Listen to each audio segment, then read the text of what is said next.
Hello and welcome to Model Engineers Laser. My name is Ed and this is part 7 of our build of the 5-inch gauge 1831 first diesel. Last time we were making the buffer stocks on the lathe and I've now soldered those up. Nothing special.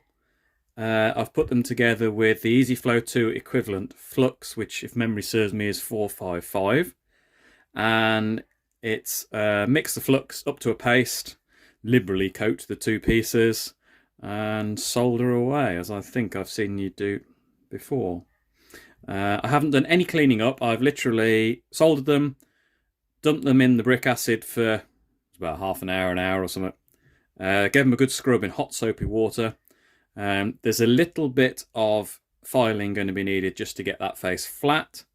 Although you can see solder up here, for the large part it is microns thin, you can't even feel it. And you've got a nice fillet in there between the laser cut plate and the bit that we turned last time. The next job, we've got to make the closing plate, which goes on the back, is sandwiched between the buffer stock and the headstock. And what that does is it traps the spring, and also, if you remember, we put that tapped hole down in there for the retaining stud, which is what stops the buffer head just falling out the front. But before we do that, you may have noticed in the background there are some laser cut bits. Now, I did mention previously, as we worked our way through this, that I was updating the files.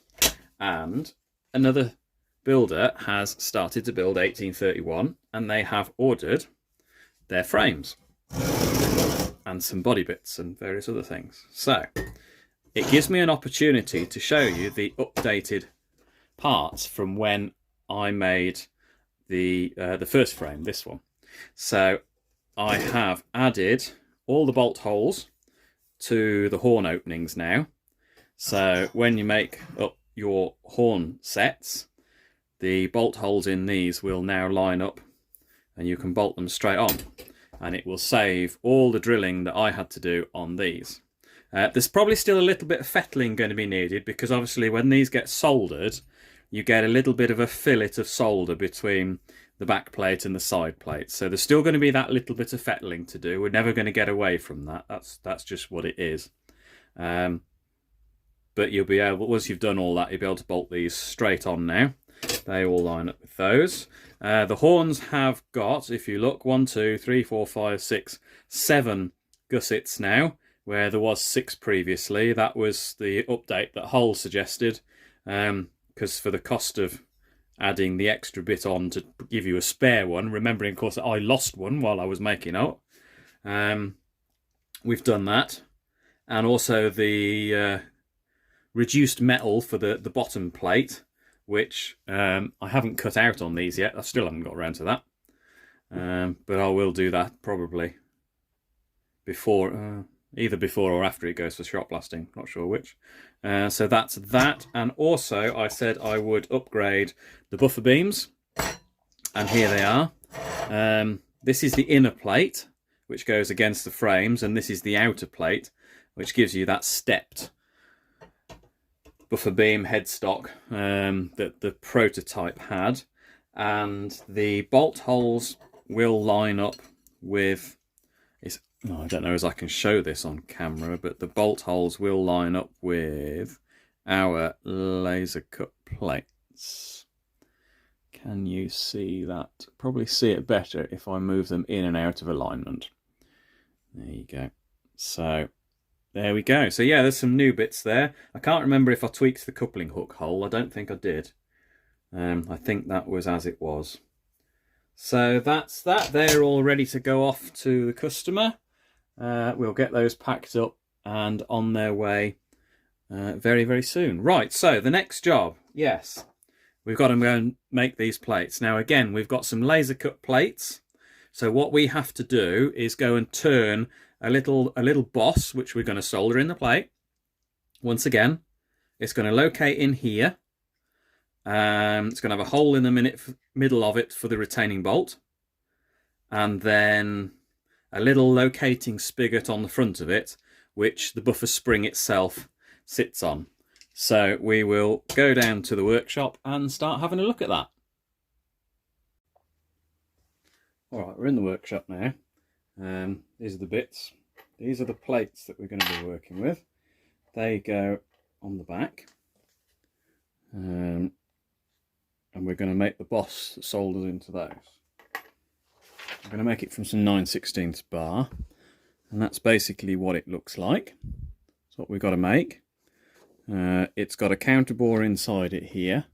This is where the head of the screw goes, that retaining screw that's tapped into the buffer head there.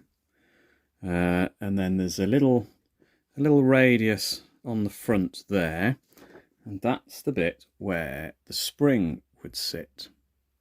And I'm just going to have to go and check before I do these, because that actually looks like, if you put that on a radius, it's not going to seat properly because the ends of these are ground square.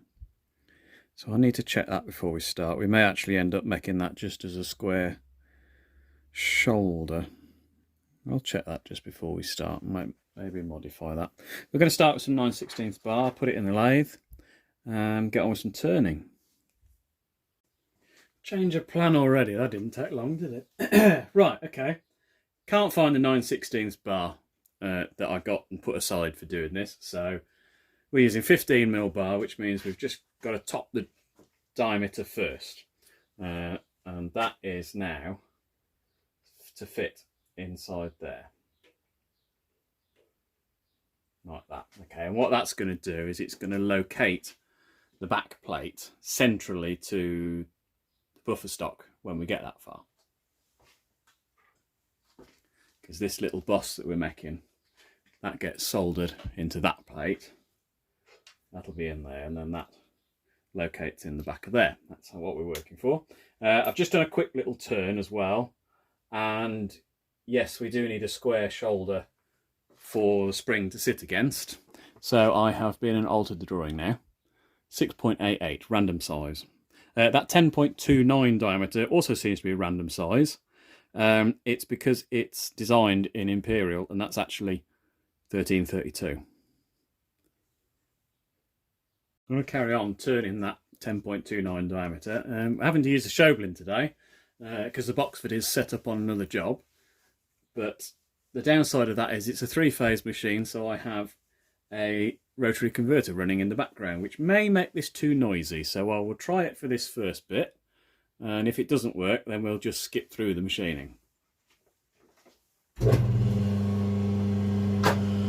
Also have an oil pump on the Chauvelin making a racket as well, but let's see how we get on. So I've zeroed off the front, I've got my digital readout set up. We will crack on with the turning.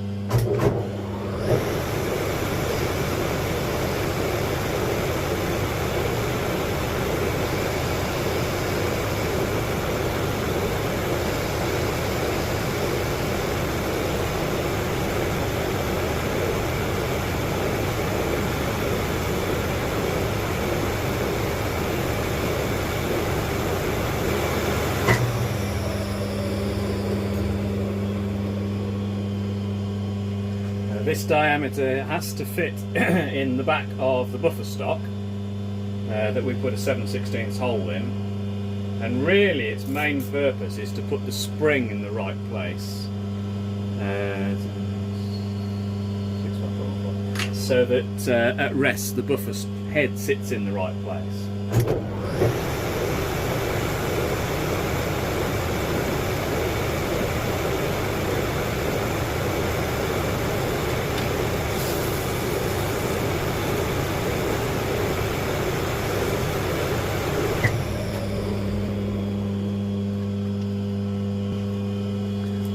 We've got the buffer stock that we turned last time, and then that should all go over there.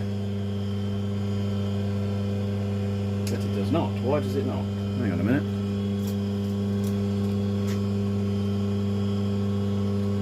Oh, yeah. Never mind. Wait a minute.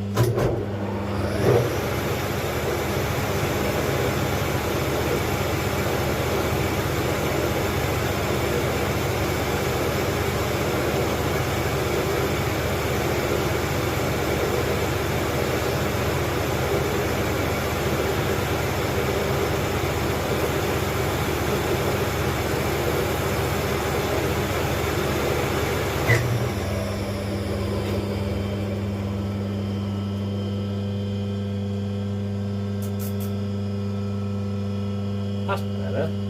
That's if you learn to read a mic. Okay, so that disappears up inside there now. The spring is resting on that bit. So the idea is, which I really don't think is going to happen looking at it. Yeah, so I don't think this spring's actually going to go that far, so it's probably not an issue. But that's basically where it sits anyway, and that'll all be inside the back of there. Right, I'm just going to view the video and see how noisy that phase converter is, and then we will part it off. Okay, so the phase converter is not too noisy in the background, so I shan't overly worry about it too much, which means we can get on. So the next thing we're going to do, we've got to part it off, and there's this shoulder on the back which we're going to have to turn when we turn it round, and we'll put the hole in as well. The drawing is basically the Don Young Horwich crab design, which is set up. It's an LMS buffer, so it's how it's set up. It's been tweaked in a few places, but that's basically what it is.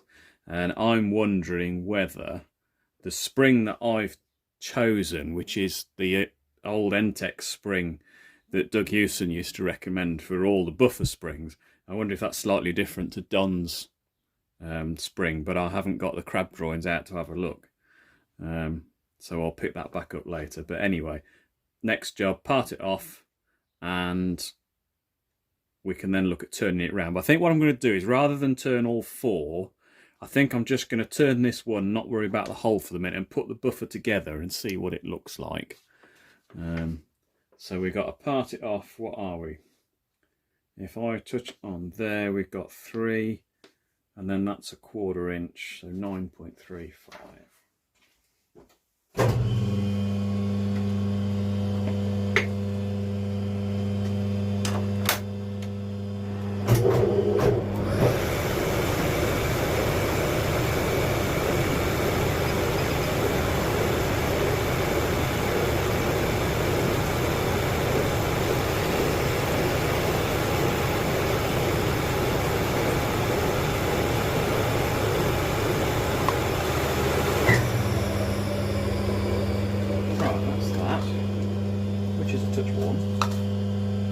So, in theory, that goes in there, and then that goes in there, and that goes over everything.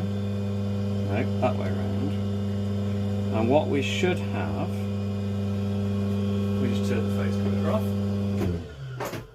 That's better.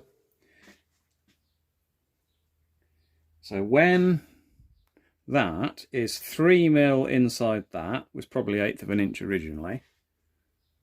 Yeah, that looks about right. There is on the GL5 website the set of standards, and the standards tell you what the distance should be from the buffer face to the coupling hook. So at some point we'll need to go and have a look at the standards, and we can just make sure that everything's in the right place. But that actually, yeah, that's looking quite reasonable actually, I think. So I will go ahead and turn the other 4 the same. I don't think you really want to watch me do that, do you? So I will just skip on and get those done, and I'll bring you back after. There we go. There's a set of 4 of those made now. Of course, what I forgot to do before I started was make sure I'd got a 1332 collet, which I haven't. That was silly. Luckily, the Shoblin collets, which I don't use that often, have got something that will grab it. 10.5, I think it is. So all is not necessarily frustration. There we go. Right. So the second side, drawing. The second side, we're going to turn this spigot on the back first. Where are you? There you are. Which is 3/8 diameter. And that spigot is what locates it in that plate, the packing plate. Yeah, simple little turning job. While we've got them set up, we'll also put the through hole in, which is where the M4 stud goes. And there's this counter bore on the back. Now, if I can remember what I did with them, I did get the M4 cap heads that I'm going to use. Oh, I can measure them. I need to find those. Well, I don't know what I did with them. They're here somewhere. But I found another one, which I can measure. That's an M4x50. And they have a 7mm head on them, so we can make it work. So, simple bit of turning.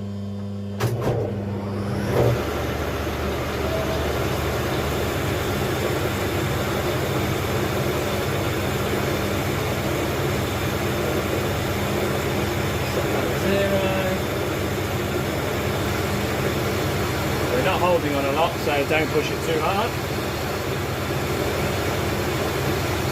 Turning 1/4 inch long. I'm going to make it 3/8 diameter.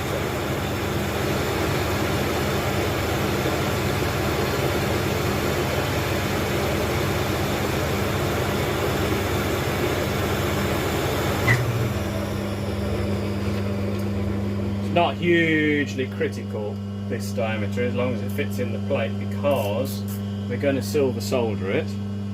Touch too big. But obviously the more accurate it is, the better the buffer will be lined up.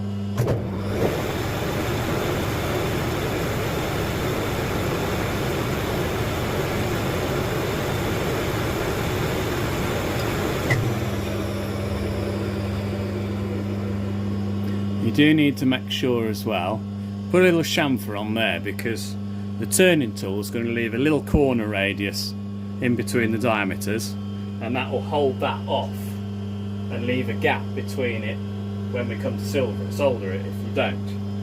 There we go, that fits on there, lovely. So, put the hole in, 90-degree spot drill to start with.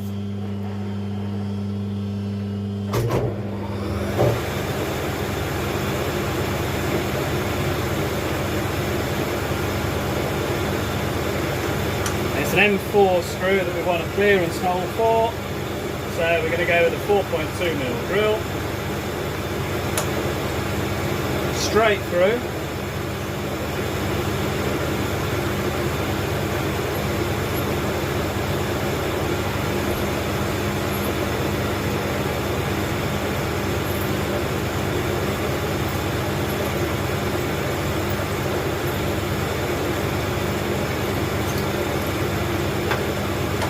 Then we're going to use a 7mm drill.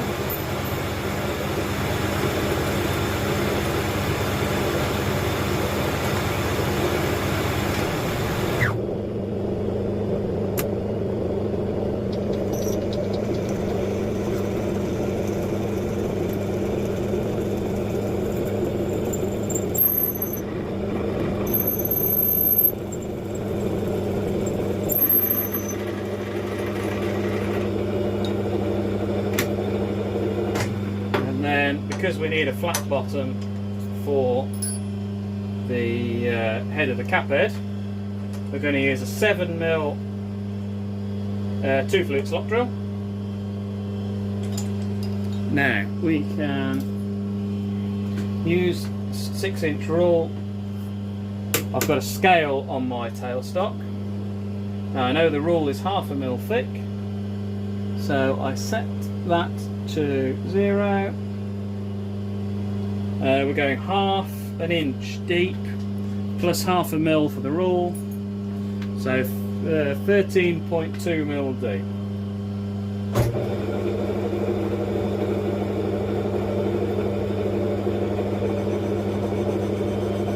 One, 3, 6.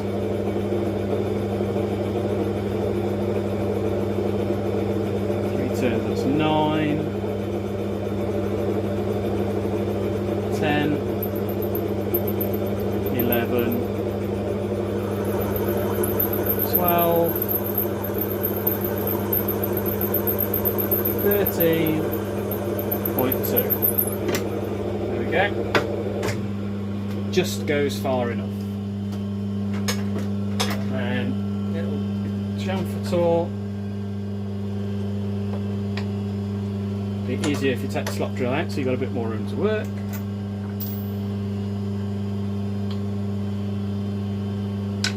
Then a quick polish with the emery, which I've lost again. There it is.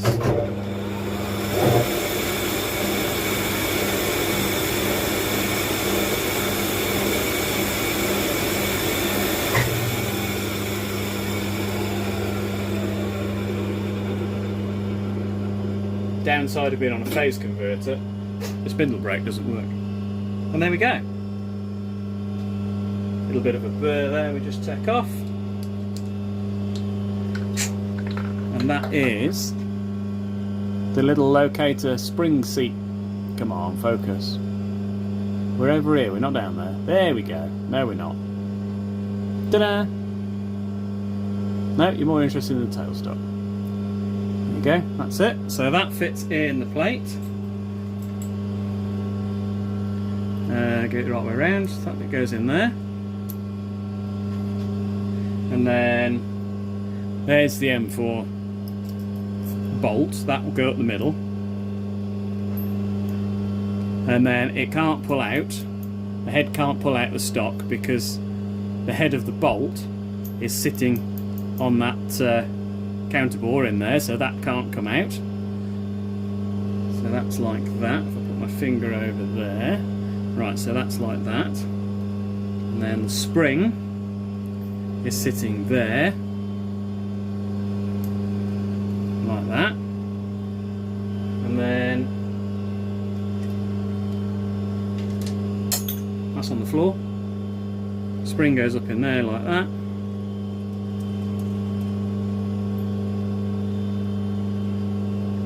So that's kind of what you get, like that. Now that bolt's too long, I've got to shorten that bolt, because that's where it should be. So we've got to take that much off it, look. But we'll finish turning all the bits first. So yeah, coming together. I'll get on and make the other ones now.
Alrighty, so there we go. That's the next step done. So that's all 4 of those are now turned, and the next job is to silver solder those in there, but it's a little bit on the warm side at the moment, so I'm going to leave those until probably first thing in the morning, before it starts to warm up in the workshop. So that's all of those. We've got our 4 springs. We got those 4 bolts, which are not the ones I bought, but I think there's enough thread on them for me to shorten them down. My estimate was an M440. These are 50s, so that's taking 10. Yeah, it's 22 mil of thread on them. Should be all right. I'm going to leave it there. I think the video is going to be plenty long enough at this point. I say I'll do the soldering on those, and then I'll clean them up, and then I'll start the next video with a here you go, this is it. Bit of luck, I'll shorten the bolts as well, and we can do a little bit of assembly, and you'll be able to see what they look like. Thanks for watching. If you want to hit the like, subscribe and the share, and it helps the algorithm spread the word around, and I'll see you on the next one.